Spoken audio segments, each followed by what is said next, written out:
do put yourself genuinely out there. You'll get genuine followers, whether you've got 6 million or not. It doesn't matter. And then you'll enjoy it more. Yes. This is the Bold Artist Podcast. You have answers and you're expressing them in your art. Your art is important and it needs to be seen. Welcome, and let's get started with today's episode. Welcome back to the Bold Artist Podcast. I'm here with my co-host, Charla Maarschalk, and today Charla has no idea what we're going to talk about. I have a question and a topic to spring on you, Charla, and will this air? I know you're going to have something to say about it, and I know you're going to want to air it. Okay. Here's the thing. On my feeds, my social feeds, I have actually been receiving messages and content coming through my social feeds, which ironically enough say that a lot of artists are getting off social media. I especially have this on my YouTube account where, you know how algorithms work, and once they know you've clicked on one thing, then it shows you, it inundates you with more of that content. Well, it seems like across my feed has been all of these messages of more and more artists saying, I'm getting off Instagram, I'm getting off social media, because they're just very unhappy with how the platform represents art and the fact that you don't really own your art in your own account the same way you would on a website or an email list. And the list goes on and on of all the reasons. I have been wondering what you think about this and how you guide your artists in Bold School to use social media. What kind of tool is it to you? How do you see it? Well, my first question is where are they going? I think they're especially saying they're leaving Instagram and they're promoting their own websites the best they can, and they are still using YouTube. Yeah, so they're leaving social media, maybe staying on YouTube, promoting their website. But if they're off of social media, how are they promoting themselves? There's nowhere to promote yourself except for paying. And even paying with paid ads, they're going onto social media platforms to promote you as an artist. And I highly doubt they're leaving for paid ads. So my first question, if somebody came to me and said that, would be where are you going? Because more than likely, and I'm just putting words in their mouth, but more than likely they're not leaving the internet and sitting at home running a big business. I would say more than likely it's a clickbait sentence that they're not actually leaving, especially if they're staying on YouTube. It means that YouTube is working for them and Instagram is not. And then there's other artists who have Instagram working for them and YouTube is not working for them, because every social media platform is different. You cannot go on LinkedIn and act the way that you do on YouTube. Yeah. You just can't. So you have to you're different. Every platform is different. And as much as people say you have to be on every single platform, I don't fully agree with that as an artist and a business owner, because you run yourself ragged if you do that. You just can't do all of that and run a successful business at the same time. You have to be able to hire people, and in order to hire people, you have to have a business that has enough cash flow to hire people. So it's just not that simple to say, I'm either leaving all of social media because you'll probably just, be dead in the water, or you do it all and you burn yourself out and it doesn't work anyways. One of the complaints that I heard or read when I clicked on one of these things, which is I'm sure why I'm getting more and more of it in my feed, is that the feeling like social media, and I guess I'll use Instagram. And by the way, I am an Instagrammer. I love it. So I prefer it over the platform of Facebook.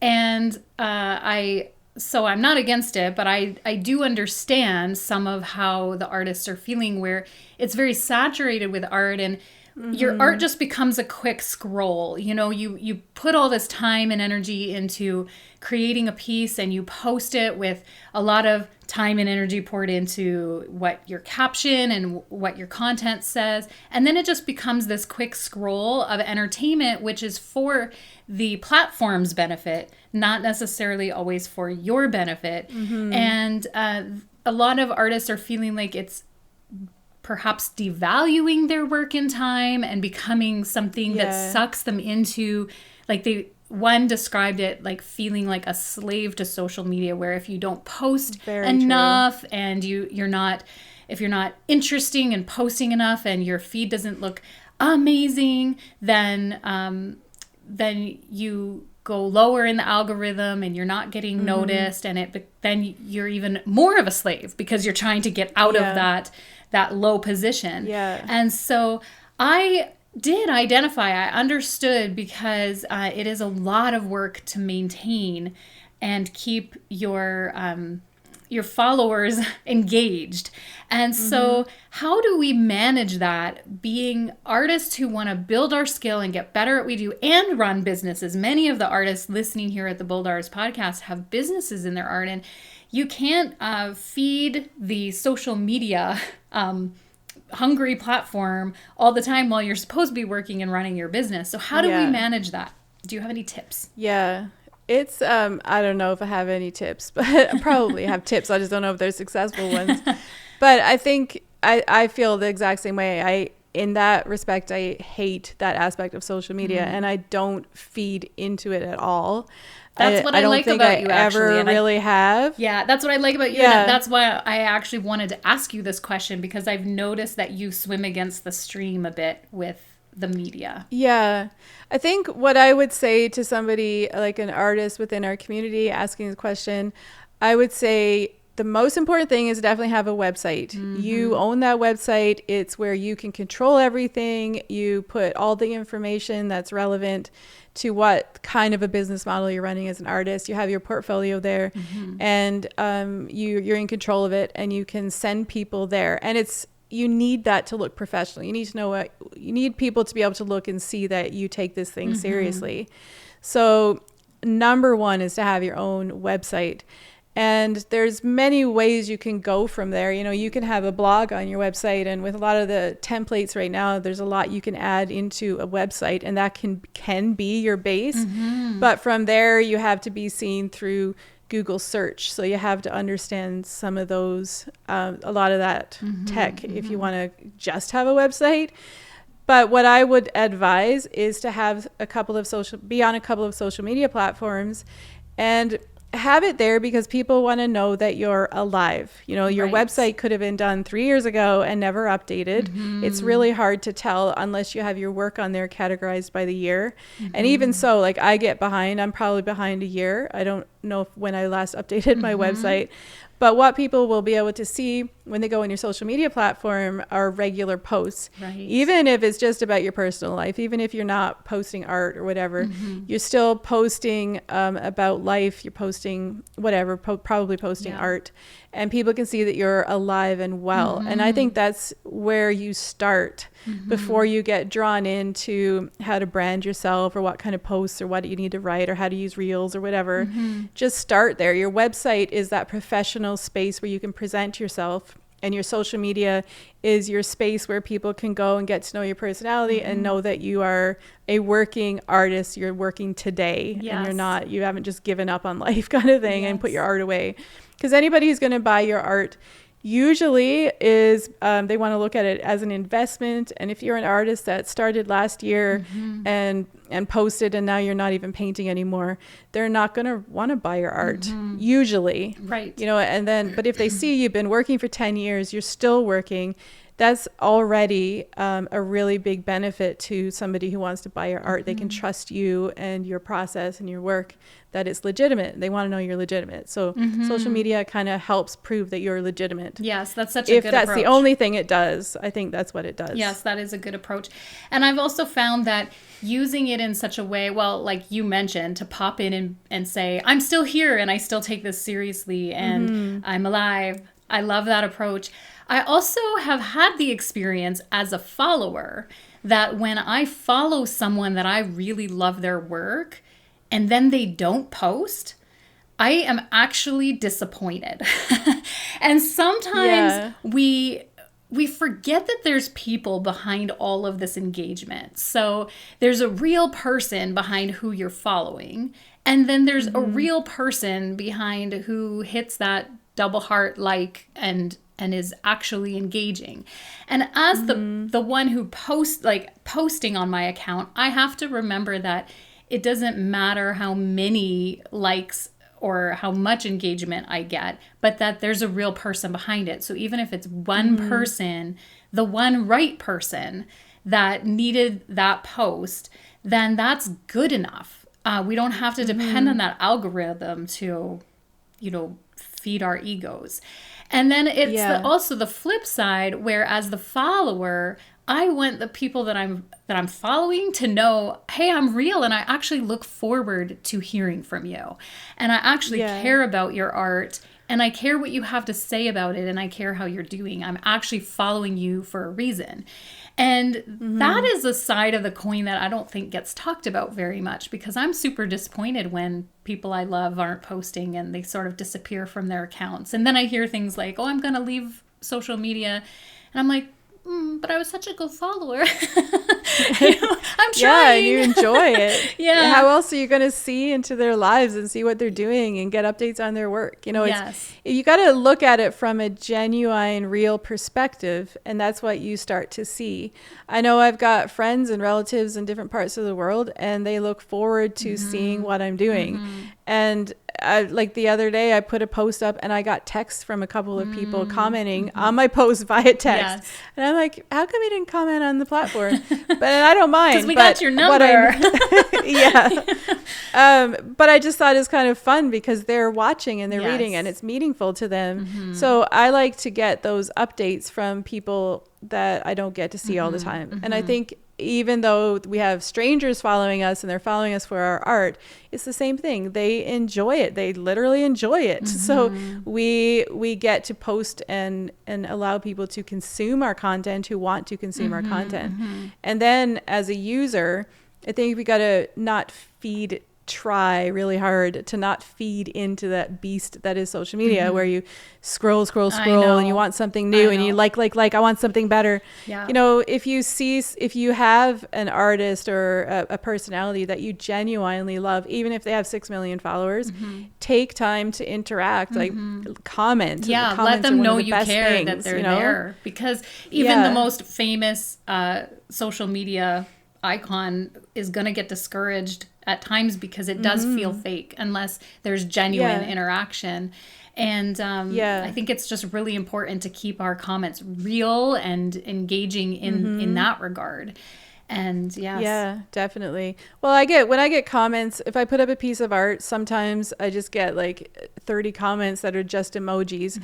And I appreciate the time that somebody's taken to comment, but I have no idea how to respond. Like, I don't really know why you're liking it or why there's a hot emoji or whatever, like, cool, thanks. But if somebody stops and actually writes a sentence, I stop and I read it. And their time involved, they're and their thought. Engaging. So I'll respond. I had seen someone posted something about how many years will you spend scrolling, and your phone will tell you your screen time, and you can usually figure out how long you have scrolled in a day. And Steve's my husband, we did some math and figured out that like some people will spend 4 years of their life scrolling. Like we figured out our age, like so ideal age span. I know that really got me thinking about being more intentional with my scrolling and how to maybe pare down now I want to be a good follower and I want to genuinely support people, but when you're scrolling through a lot that you follow, it's almost that I want to pare down so that I'm really seeing, like I'm choosing rather than the algorithm, who I'm seeing and appreciating.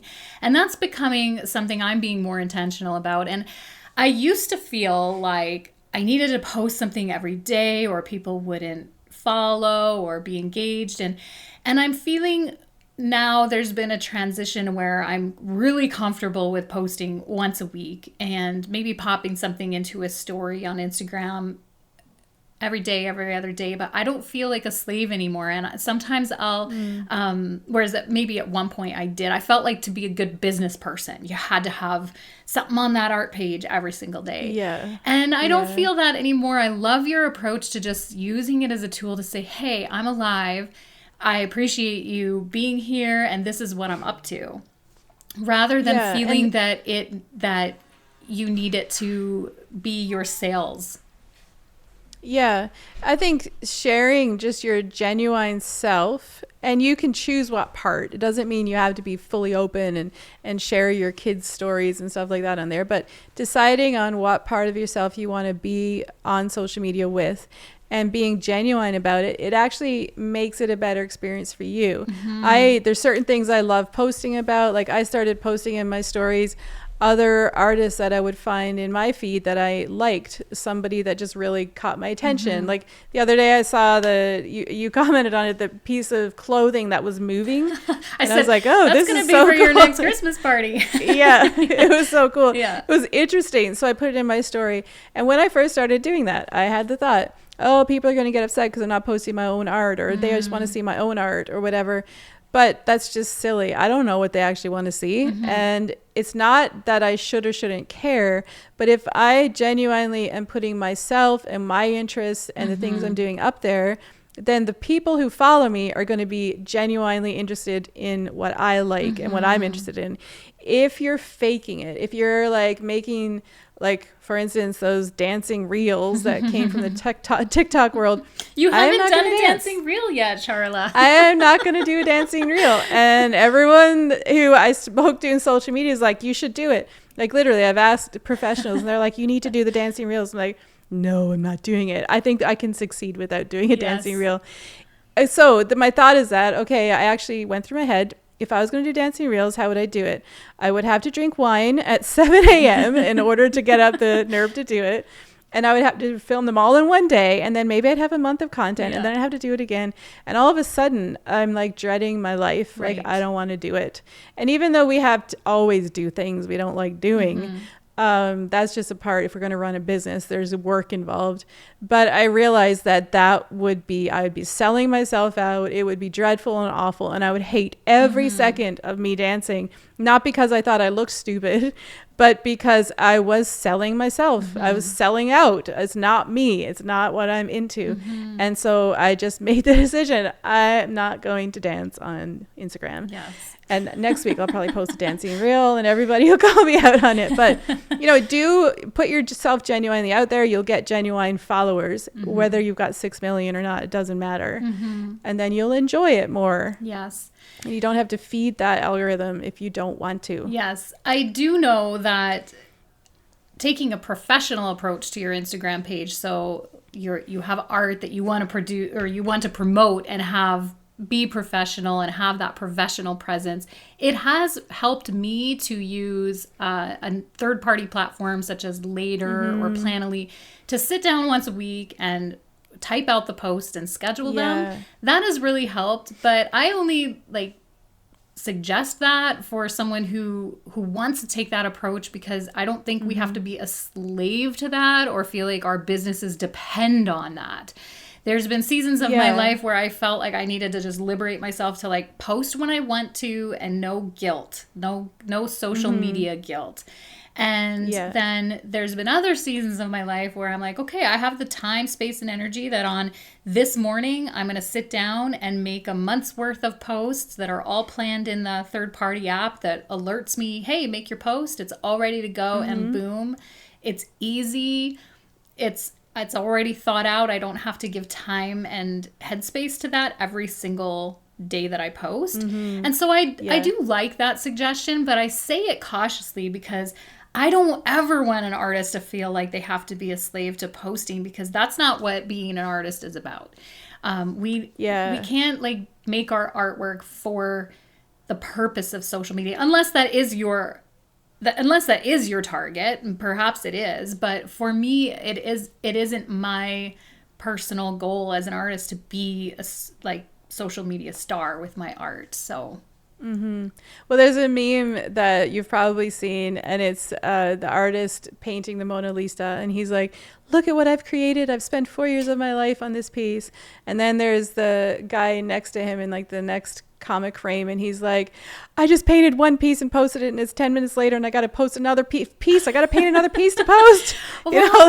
It's and that's what social media is like. They're expecting you to have a fresh painting every day. Yeah. That's almost I know people are doing it. It's true. But for many artists, that's impossible. For me, that's impossible. Well, I have felt that pressure before, especially because I do a lot in the world of illustration, and illustration tends to be a little bit faster. And so there are a lot of illustrators who can produce pieces every day, or memes every day, or little like inspirational quotes that they illustrate. And I have felt the pressure like, Mary Janelle, why can't you do that? And I'm someone who's quite capable. I can do a lot of things. And so that kind of pressure falls on me, and I'm like, I should be able to do that too.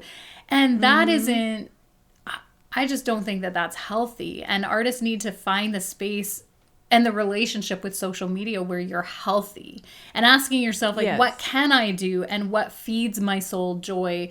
There's times, I'll be honest, that I just really just want to sit down and scroll for a half an hour, and that's what I do. Make a cup of coffee and I scroll, and I want to be able to do that without guilt, because I'm a doer and I don't want to waste my life scrolling. But at the same time, sometimes we need that. And then other times I need to take a break, and I need to be like, this week, I'm going to take that app right off my phone because I need to concentrate on something different. And we need to have the freedom to do that too.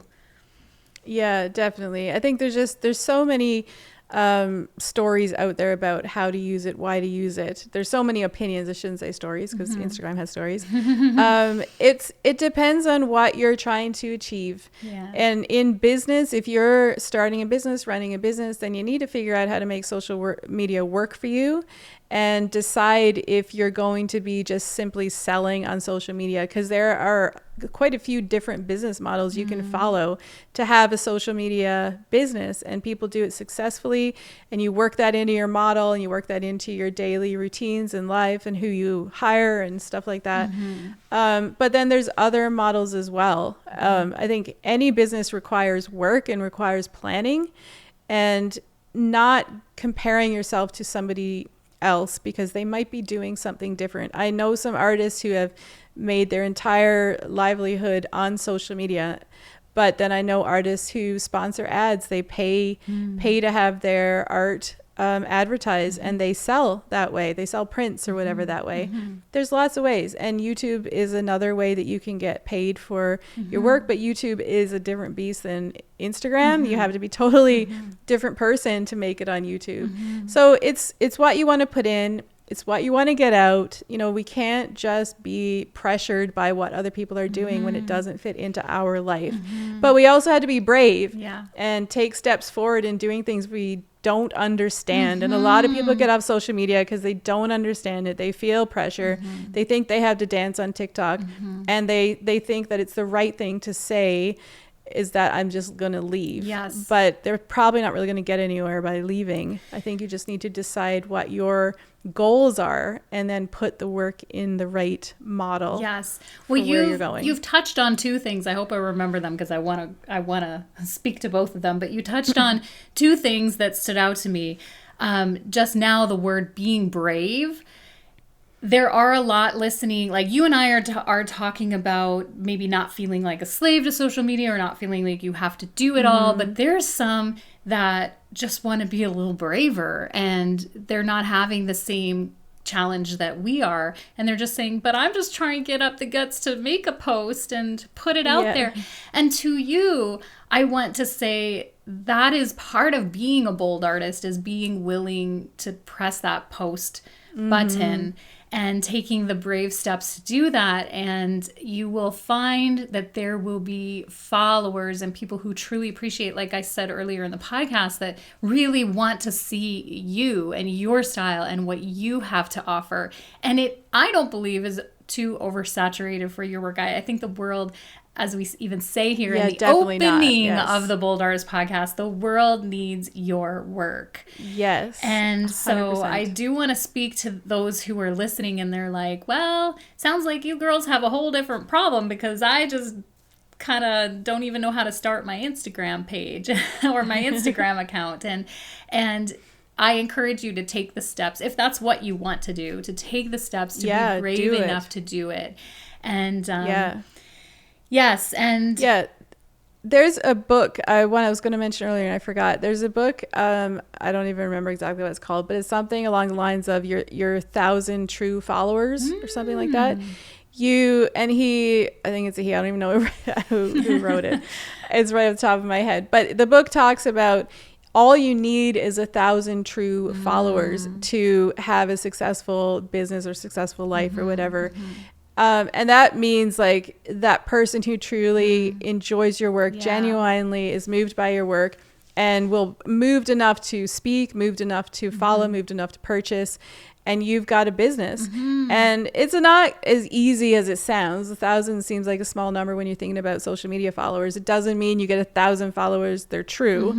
But you're looking for 1,000 people in the run of your career that truly, genuinely love what you do. And that is enough. Right. We think in the social media world, we need 1 million followers or 100,000 followers. And like, what is enough? What are we going after? Where's that number? But if you're looking at, there's this really small group of people out there meant to find my work and find me. I'm just trying to find them. So in the realm of that, you might get followers, you'll lose followers. People will complain. People won't like what you do. But then you'll find those true followers. Yes. And that's what you're out there for. And that's what the effort is. That's why the effort is worth it. That's your goal, is to find the people that are meant to find you. So if you don't do it, they can't find you. Right. They won't. It's just 100% impossible. If you leave social media or you never post, they'll never find you in this world right now. Yes. But if you put yourself out there, they get to find you. Yes. And I love thinking that way, because there's people out there that I am better for because I found them. Right. So I'm so happy they put themselves out there for me to find. Absolutely. And putting yourself out there in a way that is a healthy balance for you. And that was the second thing I wanted to speak to, is how you touched on that you don't think we have to be on every single platform out there. So you might want to try different platforms and see which one feels most authentic and organic to you, because they do have different personalities, as Charla's mentioned. Like, Facebook has a different vibe and feel, and Instagram has this flavor, and YouTube's a whole other animal. But one of them might just really gel and be your thing, and you could kind of nurture the others and make a post to say, hey, I'm alive, but one of them really takes off for you. And I've had that in my experience as well, and I just find certain environments online are more suited for my visual style, my personal preference of how people interact. And so there's freedom in that. And I think that's what I really wanted to hear about and talk about today, was just that having initially, when I shared, having all those artists pop up in my feed saying, we're getting offline, or we're getting off this platform, and we're doing this, and we don't like, we're against the algorithm and too much saturation in the market. And I was saying, but I like you here, and I love the art community online. And do we have to leave it to find the balance? Like, do we have to cut ourselves off in order to find where we fit in that space, or a good balance in the space? So thanks for having this talk with me, and let me surprise you with the topic. It's a good one. Yeah. And we went a while, so, and could probably go longer. It's a really good, ever-evolving topic. It is. Definitely, because social media is ever-evolving. It is. It changes. I think that's why people ultimately get frustrated, because it's always changing. Yeah. And just as you figure it out, it changes. So I know. It's just what it is. Because for those of us who started on Instagram quite a while ago, it was really just posting and videos, and now it's stories and reels, and IGTV was a thing for a while, but it's not anymore. And you can also go live, which I was going to say, it seems at the moment the algorithm really favors people who go live. And so that's a whole other thing. Good for them. Like, we're live right now. We're on the fly, but there's a lot of people and personalities in the world who don't feel like they have what it takes to go live with an audience. And I want to say that that's okay. These platforms and the media can't make you do anything, and you don't have to do anything, even if it's the way you think you'll find followers. You do have to be in that space in the way you're most comfortable. I heard a lot. But you might love it. You might find your sometimes your thing. Yeah, like I think sometimes your greatest fear is like a cover for the thing that you are going to be really good at and really love. See, Charla balances me out. I say you don't have to. There's liberation here, and Charla's like, but do it. Your fear. You won't know till you try. Yeah, you won't know. So you got to try live to know you're not good at a live, and you might love the live, and then you'll be dancing live on Instagram. so Charla, let's talk about that fear of the dancing reels. Are you facing your fear? It wasn't fear. Oh, yeah. It was knowing and wisdom. Sure. Yeah, so anyway, well... Not dancing on Instagram. It is a complex subject of an ever-evolving tech world out there, and a lot of us feel left behind. I always say I'm a bit late to the party, so when things change online in the tech world, I'm just a little bit behind, but comparing to, other artists and friends who say, what, you're so savvy, you're doing so many cool things, and I'm like, no. So behind. It takes me a while. I sit and watch. I'm like, let's see how the reels things go before I make any reels. So yeah, It's good. We all have our own approach, and it's an ever-evolving conversation for sure. Yes, thanks so much for joining us today on the Bold Artist Podcast as we talked about and explored social media, the possibilities, and finding our balance and space online. We've really enjoyed having you part of the show. Don't forget to check out the show notes, everyone, for our links, and you can find us at boldschool.com on YouTube or on the Bold School channel, and on all audio apps or on Apple, Google, Spotify, and you can just type in Bold Artist Podcast, find us, and follow us there. Thanks for joining. Yeah, don't forget to come to every single platform. Follow, like, subscribe, comment, watch my stories, send me some private messages, watch my reels, comment, share, bookmark them all. And that will take 14 then I will know you're years of follower. Your life. Yeah. But we are so thankful to have you here with us. And until next time, keep creating.